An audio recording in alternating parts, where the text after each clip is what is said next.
Hello friends, myself Sachin Lamkane, Head Department of Computer and Management, Moduji College, Fulton. Today's our session is on Introduction to Data Mining. Data mining, which is the technique that can be used to extract the information from large set of the database.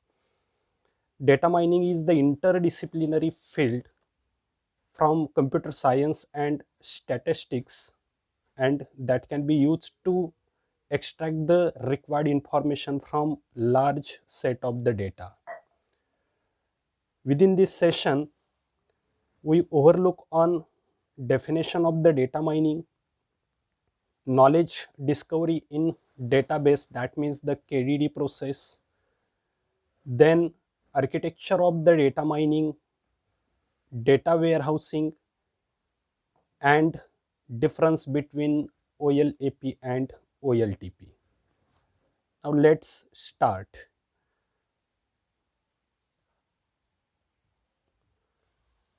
So first question is that what is data mining? Data mining is the technique which is used to retrieve the useful or necessary information from huge set of the database. That means it is the process of analyzing data from different perspectives. See here, one figure is that within that figure the lot of data can be given, and after analyzing the data can be separated in the different forms according to its size, according to its color, according to the observation, or again here we can use the different perspectives. That means data mining is summarization it into useful information that can be used to increase revenue or cut cost, or both. The next point is the data mining. Sometimes the data mining is also known as the knowledge discovery in database, that means the KDD. And in order to discover the knowledge from huge set of the database, the different steps are used, and all these steps are shown here. These steps are, the first step is the data cleaning, then second is the data integration, third one is the data selection, then fourth one is the data transformation, then data mining, after that pattern evaluation, and lastly the knowledge representation. Now see these step one by one. Here the first step is the data cleaning, and data cleaning is the step which is used to remove the noise, remove the inconsistencies, remove the unnecessary data from the database. After the data cleaning step is completed, we move to the next step, which is the data integration. Here, as the name indicate, data integration means the combining data from different sources. In this step, the multiple data sources are combined together. After combination of the data, we move to the next step, which is the data selection. Within the data selection step, data relevant to the analyst task are retrieved from the database. Exactly, that means the data can be selected.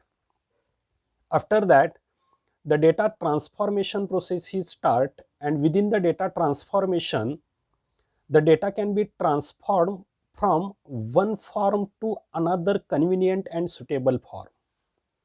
After that, the data mining step can be started, and within the data mining, information is extracted from large amount of data, which is known as the data mining. Then next, the pattern evaluation is the step which is used to identify the truly interesting patterns representing knowledge based on interestingness measures. That means the identifying the true kinds of the patterns. And after that, the last step is the knowledge representation. In this step, the data can be visualized and knowledge representation techniques are used to present mind knowledge to users. That means the data can be represented here in the particular format like reports, charts, graphs, etc. That means that there are the different representation methods are used. Okay, then our next point is the data mining issues. The data mining is a very huge field. It is not a easy task. That means we can use the very complex data, and it is not necessary to all these data are available in one place. So exactly, that means there are the very different heterogeneous sources are there, and if it is necessary to collect the data from different source, then there must be a different kinds of the issues are considered within the data mining. For the sake of convenience, we consider here the three different types of the issues: mining methodology issue, performance issue, and diverse data type issue. Now consider one by one. The first issue is related to the mining methodology and user interaction issue. Exactly, within this step, two types of the issues are considered. The first one is the mining methodology. That means the methods are used to mine the data, to extract the data. And second one is the user interaction. That means the how user are interacted with the data. So consider the first one, mining methodology.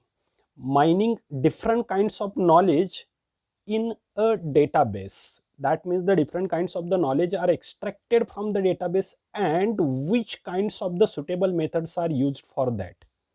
Then second one is the interactive mining of knowledge at multiple level of the abstractions. Friends, we know that the data can be abstracted within three different levels. That means the external or view level, internal level, which is also known as the conceptual level, and the physical level. That means there are the different level of the abstraction, and again one of the issue can be considered how data can be retrieved from the different level of the abstraction, which is one of the issue.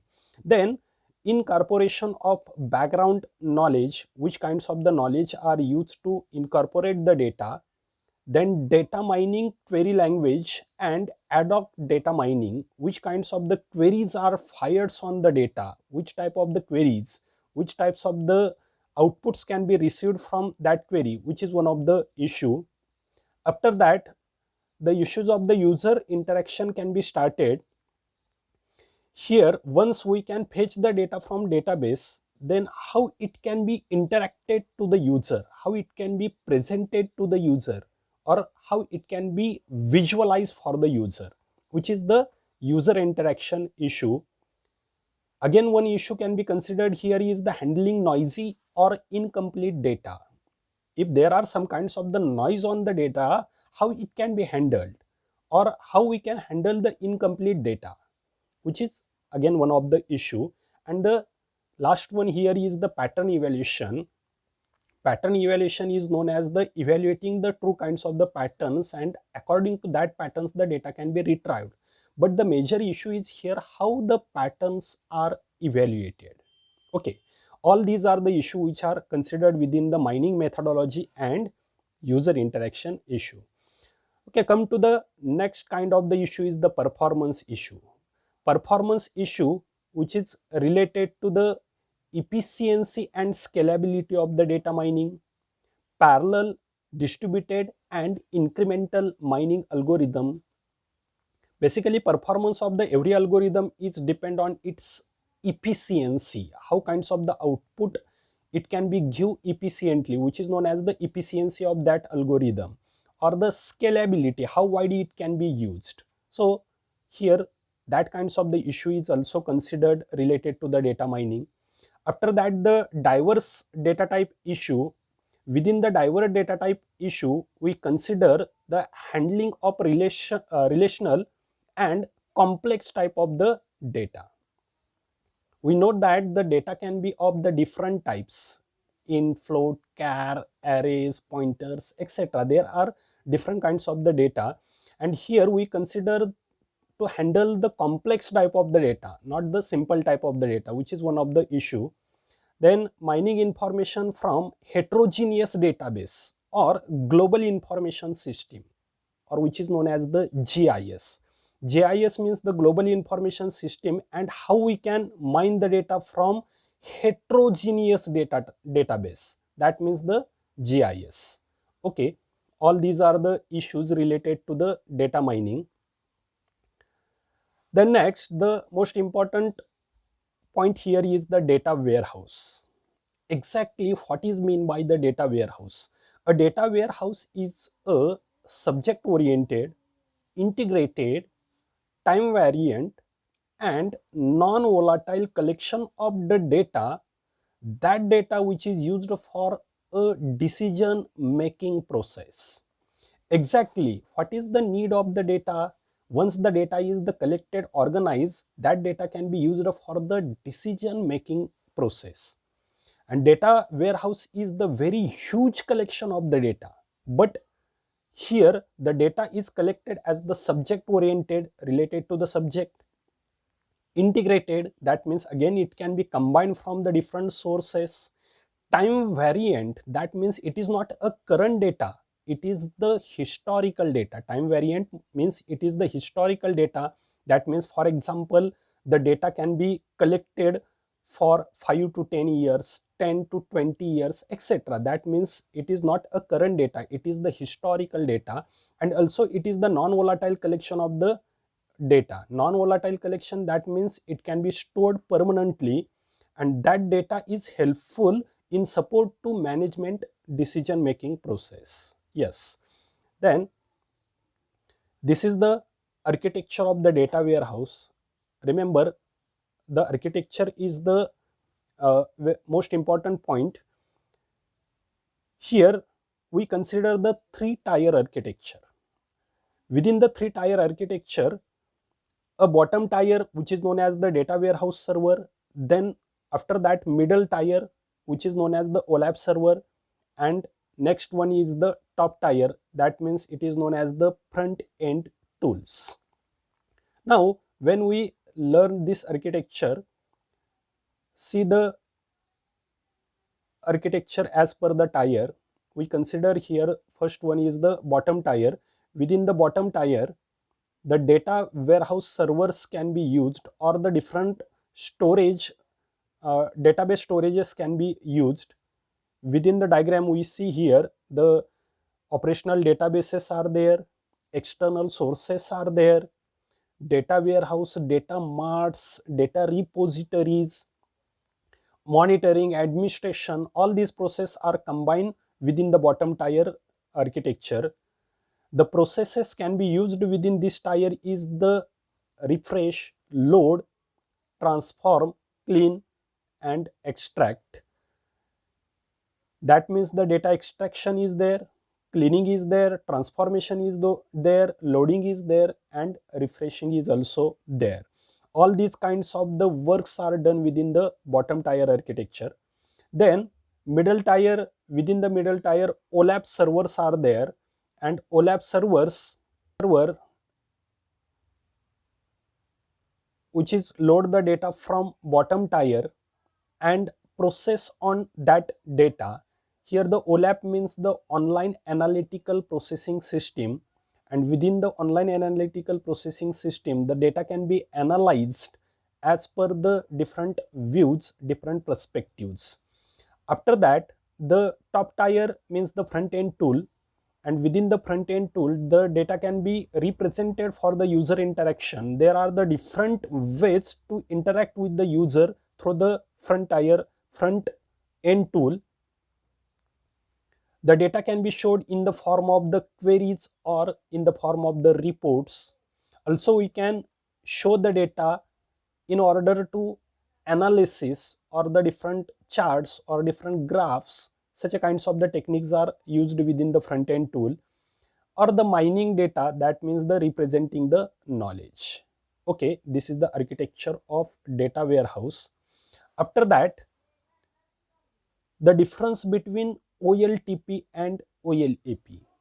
Friends, OLTP means the online transaction processing system and OLAP means the online analytical processing system. What is the basic difference between OLTP and OLAP? The major task of online operational database system is to perform online transaction and query processing.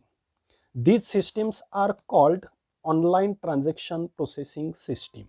That means the OLTP.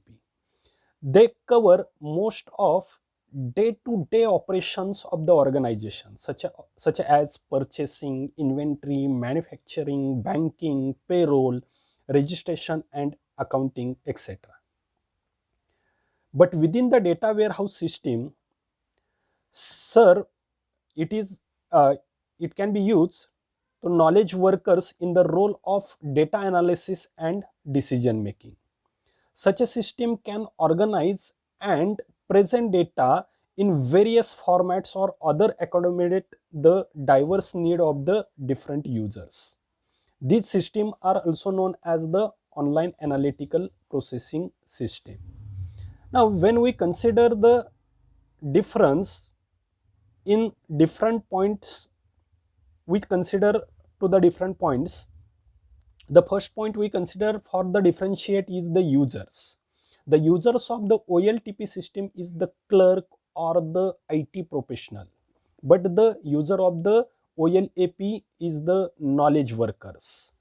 Exactly, that means the within the OLTP the transaction can be executed on day-to-day basis, and in order to carry out these kinds of the transactions, the lower level management workers are necessary like clerks. But within the OLAP decisions are taken out, so the knowledge workers are there, decision support systems are there.